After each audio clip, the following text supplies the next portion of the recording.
ఏపీలో పోలింగ్ సజావుగా జరుగుతోందన్నారు వైసీపీ నేత సజ్జల రామకృష్ణారెడ్డి. నిన్న సీఈఓ ఆఫీస్ దగ్గర ధర్నా చేసిన చంద్రబాబు ఇవాళ ఈవీఎంలు పనిచేయడం లేదని కుట్రకు తెరలేపారని ఆయన ఆరోపించారు. 5 ఏళ్లలో ఎన్నో కుట్రలు చేసిన చంద్రబాబు ప్రతిపక్షం లేకుండా చేయాలనుకుంటున్నారని మండిపడ్డారు. ఎన్నికల్లో ఓడిపోతామని తెలిసి ప్రజల్లో సానుభూతి కోసం టీడీపీ డ్రామాలాడుతోందని సజ్జల ఆరోపించారు. సైకిల్కి ఓటేస్తే ఫ్యాన్ గుర్తుకు ఓటు పడుతుందని చెప్పడం నిజం కాదన్నారు వైసీపీ నేత.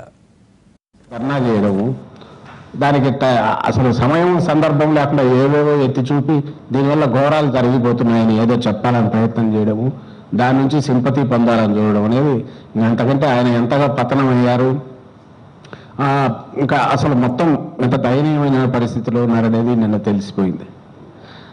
బహుశా ఈ నిస్పృహ నుంచే కాకుండా ఓటమి తప్పదనే విషయం కళ్ళ ముందు సమీప భవిష్యత్ చిత్రపటం కనిపిస్తుంటే ఇంకా ఓటమి తప్పదు, ఈ సమయంలో ఒక సాకు కావాలని నిన్న అది మొదలుపెట్టారు. దాని 2వ అంకానికి ఈరోజు తెరలేపారేమో అనిపిస్తుంది. ఈరోజు ఉదయం ఈవీఎంలు పనిచేయకపోవడం అనేది ఖచ్చితంగా సరైనది కాదు.